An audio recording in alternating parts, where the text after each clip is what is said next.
Quando uma tribo inteira abandona os caminhos de Deus, o que pode acontecer, gente? Uau!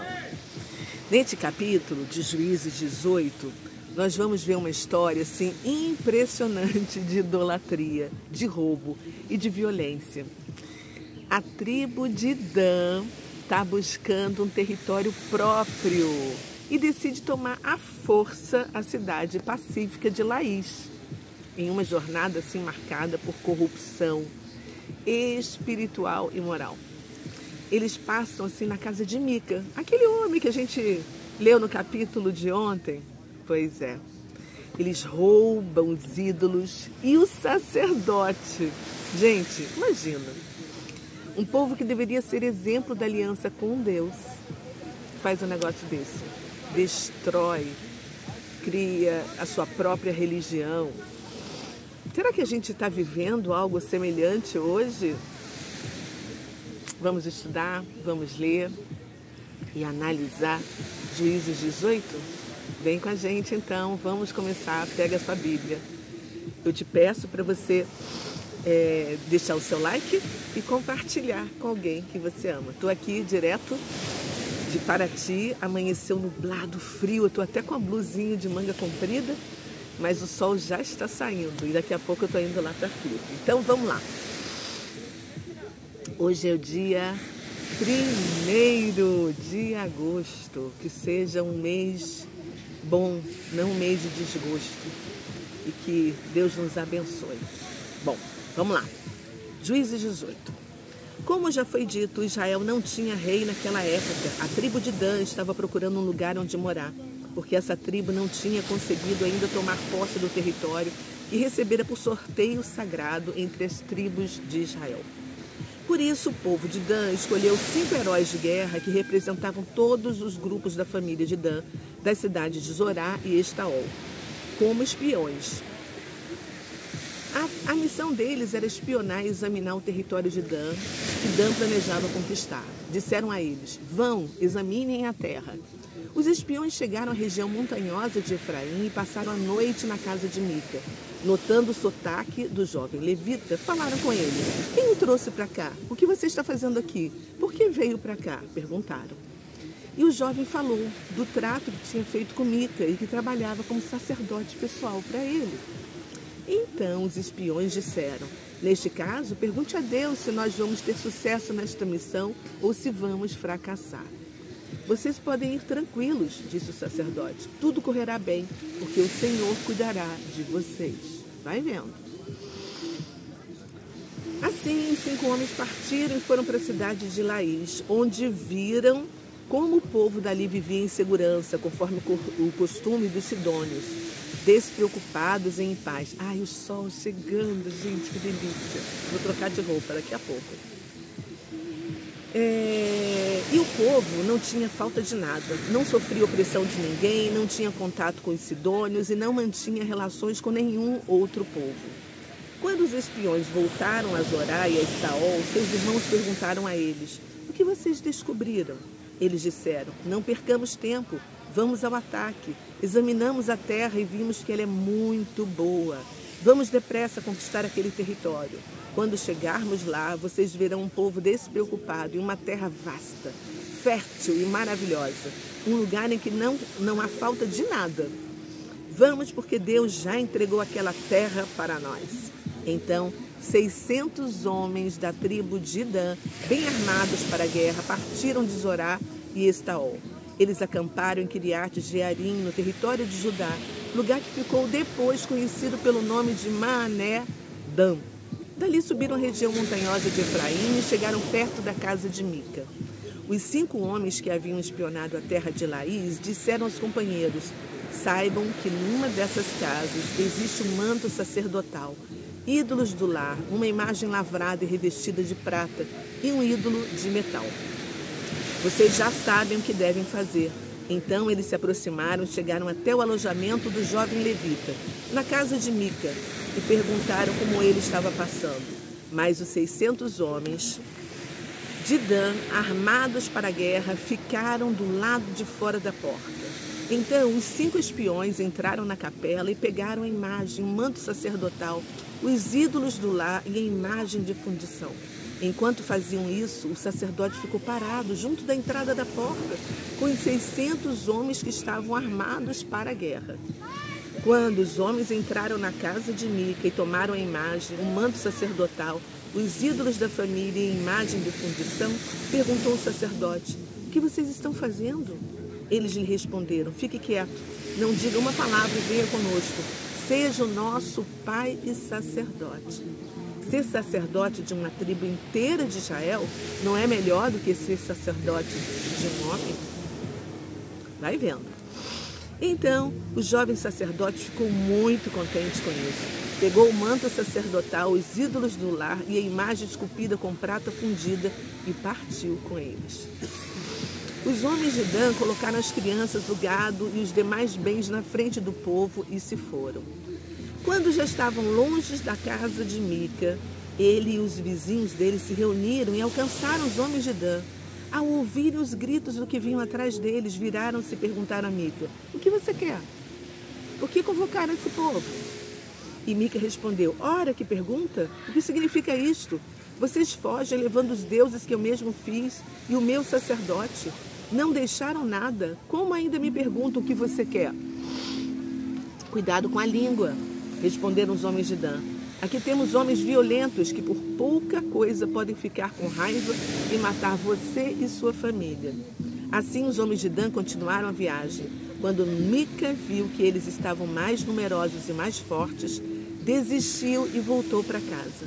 Então os homens de Dan prosseguiram, levando o que Mica havia feito e o seu sacerdote, e chegaram a Laís, um lugar de um povo pacífico e tranquilo. Com facilidade, pois, os invasores entraram, mataram todos os moradores com suas espadas e incendiaram a cidade. Não havia ninguém que livrasse o povo de Laís, pois estava muito longe dos sidônios. E porque não tinham relações com nenhum outro povo. A cidade estava localizada no vale de Bet-Reob. A tribo de Dan reconstruiu a cidade e habitaram nela, que a partir daí passou a ser chamada de Dan.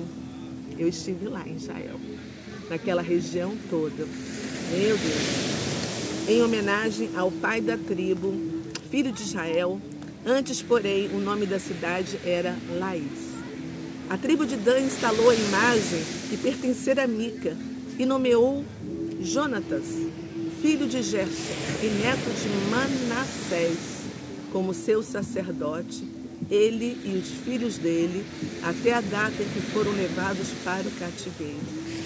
Assim, os ídolos que tinham sido de Mica foram adotados pela tribo de Dan, durante todo o tempo em que a casa de Deus esteve em Siló. Uau! Nós lemos que esse capítulo 18 narra assim, a história da tribo de Dan, que ainda não havia estabelecido o território definitivo na herança que tinha recebido. E eles estavam buscando uma nova terra, né? E aí os danitas enviaram 5 homens. Gente, eu vou dar uma paradinha aqui porque tem um barulho, uma música. Peraí, só um minuto. Vamos lá, vou andando por aqui, né? Aí eles procuraram encontraram a casa de Mica e perguntaram para o sacerdote se eles iam ter sucesso na missão, né? E o levita os encoraja a prosseguir, gente. Os homens de Dan encontram a cidade de Laís, que é habitada por um povo pacífico, desprotegido, longe de possíveis aliados. Aí eles veem na cidade uma oportunidade de conquista fácil, né? E aí retornam para buscar 600 guerreiros armados. E aí no caminho de volta para Laís, os guerreiros param novamente na casa de Mica e roubam os ídolos, as imagens de escultura. Meu Deus, e roubam também o sacerdote, oferecendo uma proposta para ele ser sacerdote de uma tribo inteira, ao invés de apenas na casa de Mica, né? E aí, vendo uma oportunidade maior, o que acontece? Ele aceita. Mica tenta confrontar os danitas, né? mas eles o intimidam, dizendo que ele poderia perder a vida se ele resistisse. E aí, sem poder lutar contra eles, Mica volta para casa de mãos vazias. E aí a tribo de Dan invade Laís, destrói a cidade, mata seus habitantes, que eram assim pacíficos, né? E em seguida eles reconstroem a cidade para si mesmos, dando-lhe o nome de Dan. Lá eles colocam os ídolos roubados como parte de sua nova estrutura religiosa. E o levita, identificado pelo nome de Jonathan, neto de quem? Moisés, gente. Manassés. E os danitas mantêm a corrupção espiritual em Israel por muitas gerações, gente. Meu Deus do céu. Olha, que lições a gente pode aplicar em nossa vida deste capítulo? Olha como Deus deixa, assim, tranquilamente todos os podres do povo que Ele escolheu, para a gente poder interpretar, para a gente poder entender e não fazer a mesma coisa, né? Essa é a lição que a gente tira daqui.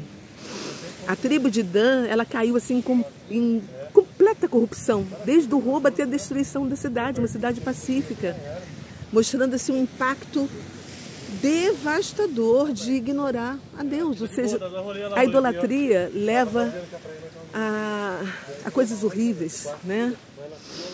A gente viu também que o levita tornou-se sacerdote dos danitas por um desejo de uma maior influência, um maior prestígio, não é verdade? Abandonando assim qualquer senso de divindade, de respeito a Deus. Isso nos mostra para a gente ter cuidado com a ambição, sabe, gente? E a conveniência, né? E a ausência de liderança traz, assim, caos total, né? Olha quantas vezes a gente ouviu, né?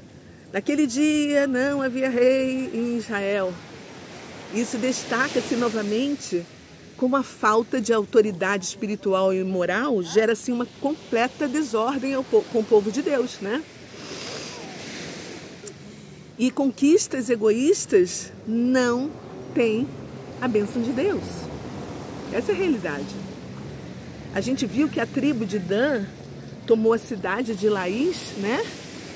De uma forma, covarde, irreverente, né? Ignorando o propósito divino para a herança da terra, gente. Deus não tolera compromissos com falsas religiões.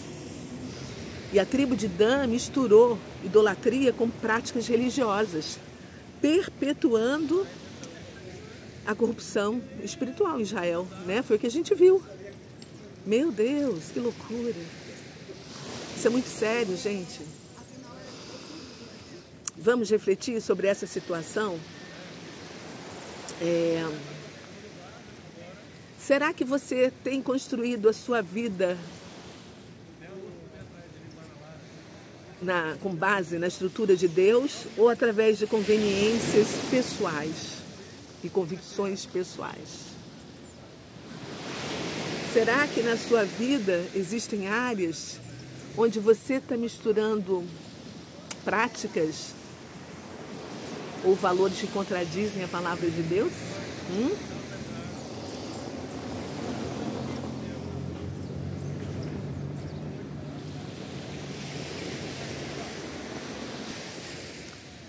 Como é que você pode permanecer fiel à verdadeira adoração ao Senhor em um mundo que constantemente oferece para você várias alternativas enganosas? Pense, reflita sobre essas questões, porque são questões importantes e assim atualíssimas. Vamos conversar com Deus? Ai, Pai, obrigada por nos mostrar esse capítulo. Exatamente nesse momento que a gente está vivendo, Pai, assim, um caos no nosso país. Porque o nosso povo perece por falta de conhecimento, Pai. E um governante sem discernimento aumenta a opressão. Que tristeza nós estamos passando. Da mesma maneira como o povo escolhido por Deus também passou. Porque eles misturaram práticas religiosas e te ofendeu, Pai. Foram conquistas egoístas que eles fizeram, bem distantes do teu propósito divino. Ou seja, a ausência de liderança espiritual causou, esse caos lá em Israel, por causa da ambição e da corrupção moral.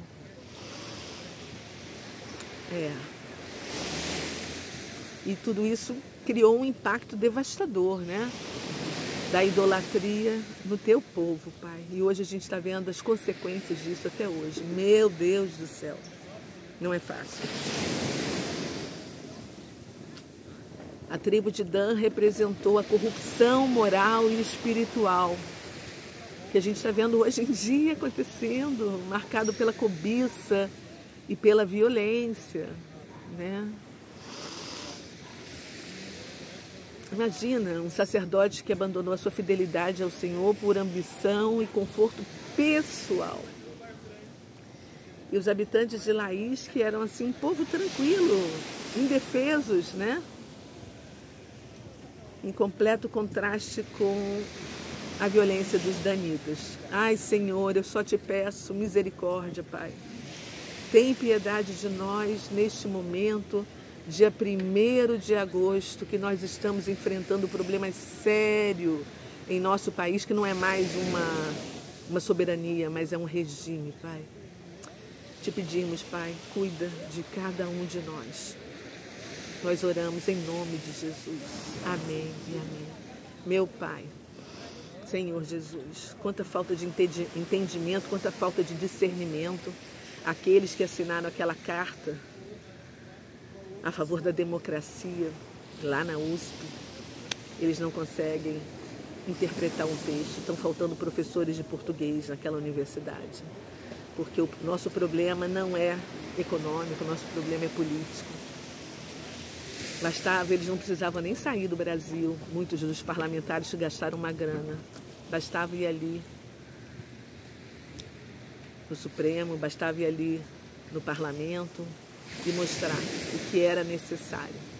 Anistia já para todos os envolvidos, para o Bolsonaro e o impeachment daquele que rasgou a nossa Constituição. É isso, Pai.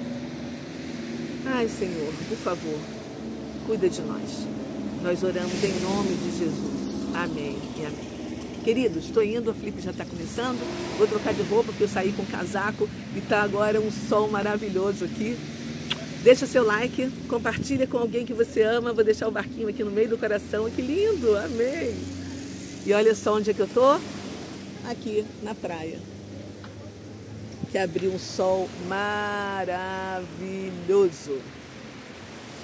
Beijo, fui, tchau. Amanhã tem mais.